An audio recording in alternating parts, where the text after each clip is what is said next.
sada zamislite budućnost televizije, bilo kakvog video signala. Zamislite da je to reklama. I kad bi reklama bila snimljena već sa ovim parametrima, sad se to eksperimentiše, sa ovakvim zvukom koji je utjecajan. Sam televizor nema nikakve opcije da vama da taj doživljaj 3D-a. Sve što se događalo se u vašoj glavi. U pitanju sama modifikacija etera koju sam ja uspeo da uradim, zahvaljujući metalu. Na svetu sve se može zloupotrebiti. Čak i reč, i muzika, sve.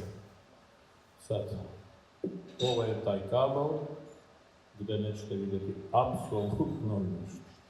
Svi dobijamo jednako jedno. Po jedan. To je u fazi eksperimenta koji se već pokazao. Sad, ja sam vama pokazao jednu opciju. Već pola godine se radi na detalizaciji, ajde kažem, tog metala gdje ima već uspjeha, gdje u zavisnosti od toga šta se vidi, simulira se ukus i miris dok ti gledaš. Ne toliko jako, ali sasvim dovoljno da se registruje. Znate kada onako ponekad osjetiš neki miris, a mirisa realno nema. Ja čovječe, nešto sam se sjetio, ova mirisa, ovako znam, moja baka. Glava u stanju da modifikuje apsolutno sve, produkuje. Sad ste vi to vidjeli. To su signali koji su kod vas, koristeći vašu fantaziju, realno formirali realnost. U stvari, to je deo sna. Kad biste vi zaspali, vi biste ovako vidjeli. Sad, ljudi koji se bave reklamom, još uvijek to ne znaju, ali kad saznaju, oni koji proizvode, Jesus. Ja, isto ko vi, koji je odblejao sve ovo 18.000 puta, svejedno, stojim svaki, evo, hipnotisan gledam. Zato kažem, zamislite da je to reklama. Bolje da ne saznam. Da. Jako je dobro da ne saznam. Ajde, drugari moji, pitajte, sad ste se suočili sa ezoterijom, mojom, ili metafizikom. A sad prelazimo na posljednji deo našeg ovog predavanja. Da samo bacaj to. Pitanje. Tačan.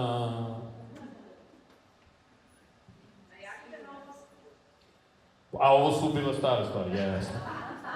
Znači, novosti. Tamo ono što stoji, ona voda. To je zofikovana voda, također modifikovana i tako dalje. Mi samo to i pijemo.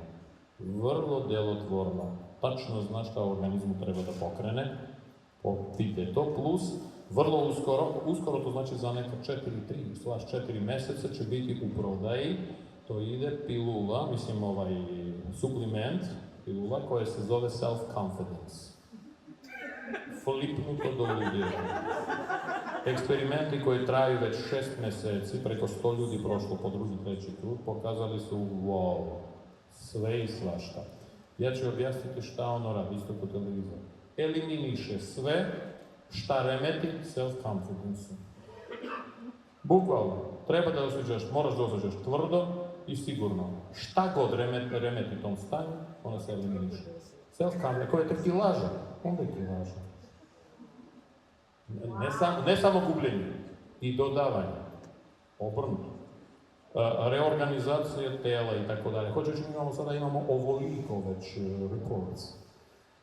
Za par mjeseci vi ćete imati mogućnost da kupujete bukvalno metafiziku i ezoteriju u vidu suplementa. Kako ćete to raditi? Ta-da! Realno tu nema ništa osim dozvoljenih supstanci. Zato što to sve normalno mora da prođe medicinski fakultet i tako dalje, sve to prolazi, osim toga nema ništa. Ko što u ovom kabelu, osim metala ništa.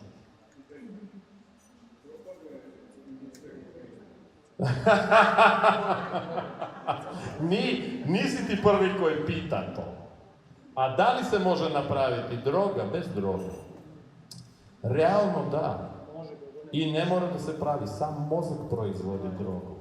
Zato što droga je realno veštački napravljena da mozak ne bi to pravio. Ali sam mozak može sam da napravi drogu. Mislim, ali ima da se muči. A ovako možeš da uvališ. Sad, ja ne idem u tom pravcu, to nije interesantno.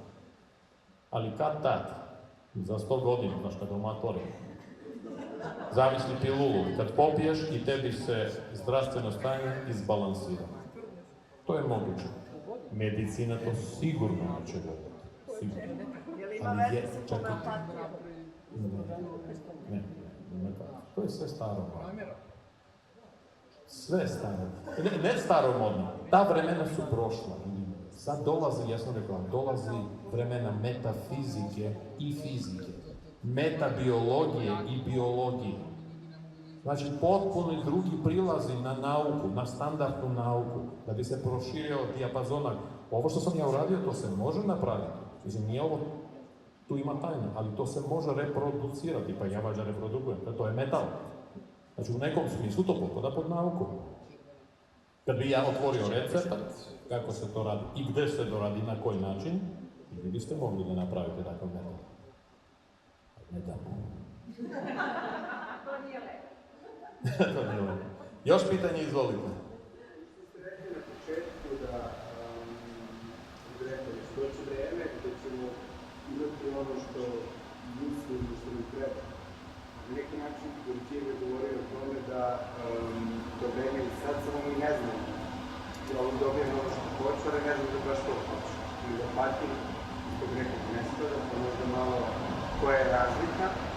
I ovo što ste rekli, ovo self-confidence stabilnica, da li je to i sada, na primjer, neko pomenu kokainu vezano sa tim. Ja za kokainu dobijam self-confidence da pijem, da pokazam žene i mogu, imam moć, ali da li meni treba self-confidence za to i koja je razlika sad između toga da ja postavim budala, kada bih rekao, samo malo buđenja. Da li je ezoterija ima smisla samo u idemo po tome da se osvještavamo slovenska bića ili da postanemo budale? Hajde ovako. Ja ću probati vama, zato što vi ste mnogo pitanja ste postavili.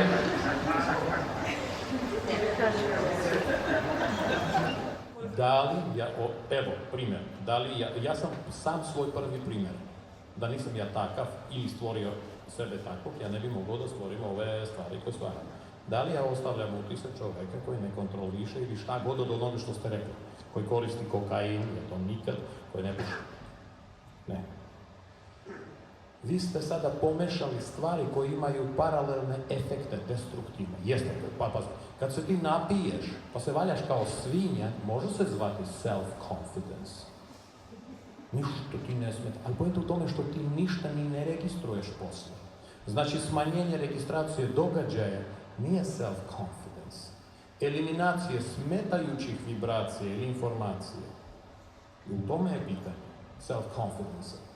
A ne da smanjiš. Obrnuto, self-confidence daje mogućnost mozgu sam da odluči u kom pravcu da ide. Ali on ide tamo, a ne ljulja. Kokain to ne radi. Prvo, nemojte zaboraviti, tu postoji emocionalni element. Self-confidence ne pokreće emociju. Ja, što sam ja sada self-confident? Apsolutno ne.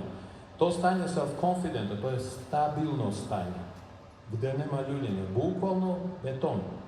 Bilo koja emocija koja se diže, čak zadovoljstvo, smeta self-confidence. Komfort, ljudi moji, nije self-confident. Komfort smeta self-confidentu, zato što čovjeka može da napravi pekmez. A čovjek koji ima self-confident, to je dosta stabilno staće, to pekmezno stanje njemu smeta. O tome se može mnogo. Jeste, početak 20. veka, kad je bio Gurdjieff i mnogi drugi, ezoterija isto tako kao struja koja se smatrala za ezoteriju, koja je smatrala, znači, polje čuda, je uzelo maha i jeste ezoterija kao takva, kao element inteligencije, počeo da se formira. Pre toga ezoterija bila na nivou baba koja meša trave. Ili nekog mađioničara, mislim, ne znam kako se kaže, ovaj wizard. Ali u 20. veku intelekt počeo da formira također ezoteriju. Osnovni parametar početka 20. veka je bilo emocionalno stanje. Emocionalno. Comfort. Zato što pre toga ljudi nikad nisu imali komfort. Pre 150 godina ljudi nisu bili kao vi. Hoću, neću, pa zašto ovako, pa zašto onako. Oni su pre 200 godina bile svinji. Oni se nisu tuširali, ne znam, ja sam to 100 puta pričao. Da li znate da početkom 20. veka buržoazija se tuširala jednom mesečno? Ljud 2 puta maksimum. 200 godina pre toga bilo zabranjeno uopšte, na primjer u Francuskoj tuširanje. Ta svest koju mi sada imamo, na primjer o higijeni, reč higijena nije postojala uopšte.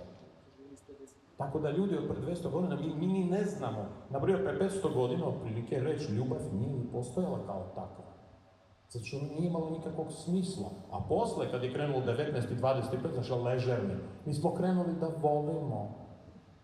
Znaš, volim. Ja volim, a ona ili on ne odgovara. Pazi, koliko vremena ja imam da sedim i patim od toga što volim. Pre 500 godina, ujutru u 4 su se dizali, deca sa 4 godine krenulo da radi do noć, do 11, samo da ne umre od gladi. Ako normalno komšija ne siluje, ne ubije. Kakav ljubav?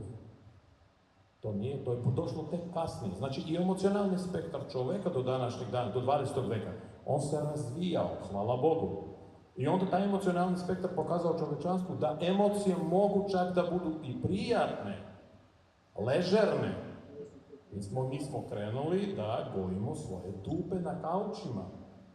I danas, ja sam analiziram, i danas, ne danas, pre 10 godina, ljudi nisu bili zadovoljni, zato što nemaju ono što hoće. Pazi, mi smo došli do toga da mi sedimo i hoćemo. Želimo. Pre 500 godina želje nije bilo. Čak i pomisao o želji, kad bi ti rekao, znaš, ja bi sada pojeo ovo, kako bi bilo lepo da odem na odmor. Si bi rekao, budalu. Reč odmor ne postoji. Šta je odmor? Pa znaš, ako odem na mjesec dana negde.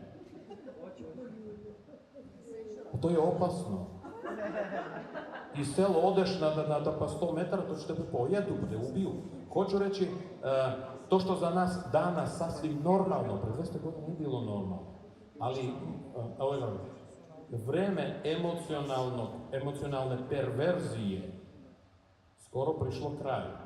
Lagano se seče to. Naprimjer, pre 15 godina ljudi su bili vrlo novčano orijentisani. To je jako važno bilo. Da se pokrene mehanizam pohlepe. Da bismo se ujedinili i išli smo istim putem. Što više imaš čežnju da imaš više. Šta će li to toliko više, niko nema pojma. Ali bila je trka. Sada više, na primjer, nije tako. Ljudi su prema novcu, generalno dosta su smirili svoje doživljaje. Nema panike. A realno niko ne crkava. Ko što vidite, samo se gojimo. Bez obzira što nema novca, svi smo debli. Što je logika nekako čudna. Ali ni to ne valja, znate? Zato što emocionalni element koji se stvarao proteklih 200 godina, doveo do ovolikog prosperiteta naše evolucije, tehnologije i svega. Da bi bio razvoj, treba da bude kupac, treba da bude neko koji to hoće. Pomnožite to x milijardi ljudi i non stop ide razvoj. A sad se već promenilo. I ta kriza, takozvana, također sastavni deo da se emocionalni element kod ljudske rase se smanji. Da ona više krene u sebe. Što znači u lupetam, zato što reče spiritualnost, to ništa ne kaže sada, zato što reči nema. Realno u svoju unutrašnju ezoteriju. Kakav sam iznutra? To je mala opasnost. Ako slučajno neko od nas nađe kakav je on iznutra, on će se teško kontrolisati. Kontrola znači emocija. Imaš emociju, strah, nadu, može se kontrolisati. Sa leve strane udarimo, znaš, nešto strah, sa desne strane dajemo nadu i ti ko ovce ideš u tom pravcu. Svi mi. Ako toga ne bude bilo, ako strah postane kontrolisan, sad ću da se plašim. Evo, uplašio sam se, sad prestaje. Kako ćemo kontrolisati? Zamisli svaki čovjek kad krene da živi onako kako on misli da treba da živi. To će biti raspad barem današnjeg sistema, što se i događa. Ali svejedno, evolucija će ići u tom pravcu. Stvar koju ćemo izgubiti za neko vreme, naša svest prestaće da bude individualna. Ona će biti u pravom smislu, takozvano kolektivno, kao univerzalna forma svijesti. Uslovi neće formirati on nas, nego će se formirati društvo gdje se formira tvoja svijest. Ja sam to pričao. Porodica kao takva će nestati, zato što opasnost je u tome što u maloj jedinici se formira novi član društva. I mi sada ne znamo šta se događa u toj maloj jedinici. Nekada to je bio smisao, zato što drugačije ne moguće. A danas mi imamo sve socijalne mreže. I svako od nas 15 minuta, ako ne pričam 15 sati, provede u komunikaciji sa svetom. Što znači, porodica se zove Facebook. Šta god ti uđe u oči, formira tvoju svijest. A šta će ući u tvoju oči? Ono što plasira lupetan Facebook. I to ne danas, sačekajte nekih 10 godina. I to će nas izjednačiti konačno. Mi ćemo svi biti isti ne u lošom smislu. Mi ćemo se razumeti jako dobro. Zato što naši parametri će biti slični. Šta to daje? Ubrzani emocionalni spoj i ubrzano razumevanje. Kao rezultat toga, ovo će da krene da radi mnogo brže. Jeste, izgubit će se umetnost. Ne sada, za 100 godina, kao takva ona je već nestala umetnost. Dakle, mi sad umetnost žvače ono što je bilo pre 30 godina. Od 80. godine do sada umetnosti više nema, kao takva. Ona je imala rast u početkom veka, onda 50. su bile wow, what's just crazy, i onda počelo da pada. Umetnost će nestati. Umetnost će se smatrati za idiotizam. Ako nema čime da se zamajavaš, da puniš svoj mozak, onda radiš umetnost. To će se tako gledati za nekih 200 godina. Znači, naša funkcionalnost će biti u preciznosti te funkcionalnosti, u brzini operative. A posle, otprilike za 500 godina, će se formirati nova opcija svijesti, takozvana digitalna svijest. To je not a big deal. Kad u zavisnosti o potrebi koji zadatak treba da izvrši ova mlada osoba, ona će downloadovati gotovi prototipi ili protokoli svijesti. Ko da znaš? Eksperimenti danas se radite, no problem. Čovjek zaspi, probudi se potpuno drugačije. To je svijest. I onda mi ćemo imati mogućnost, ne ovako, da izaberemo svijest u skladu sa ovim momentom i našim zadatkom da izvršimo nešto. Ja pričam o future human. I tek onda rasa ljudska će biti ona koja će biti dozvoljeno da se upozna sa drugim rasama. Zato što neće biti destruktivna. A današnja rasa je još uvijek destruktivna. Pusti njih na Mars, posle 2 godine nema Marsa, sve je pojedeno. A šta da se radi još na Marsu? Poslije nešto da kopa i lomi. A šta bi možemo još da radimo? Pa mi samo to i radimo. Nećemo da stojimo i da blejimo, da ih gledamo. Prva stvar, gdje je zlato? Ovdje na Marsu, gdje je marsovsko zlato?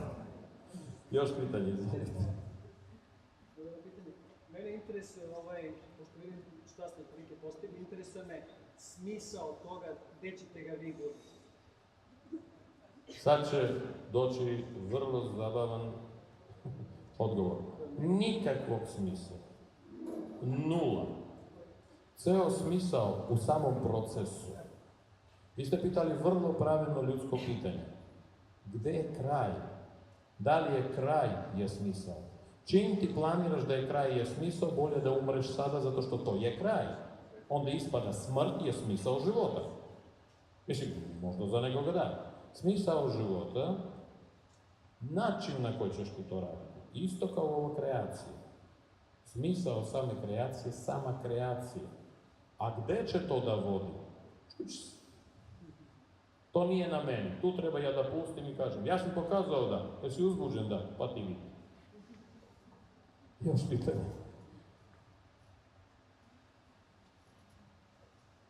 Dobro. Drugari, znači ovako.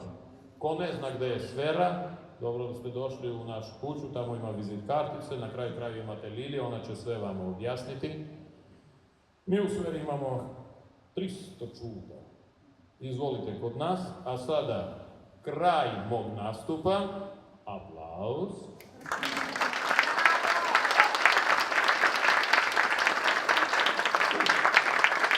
Meni je bilo ogromno zadovoljstvo. Ovo je prvi put da ja prezentujem ovo nešto. I sad, pušenje, kafa, ezo voda, razgovori, diskusije. Hvala mnogo što ste bili.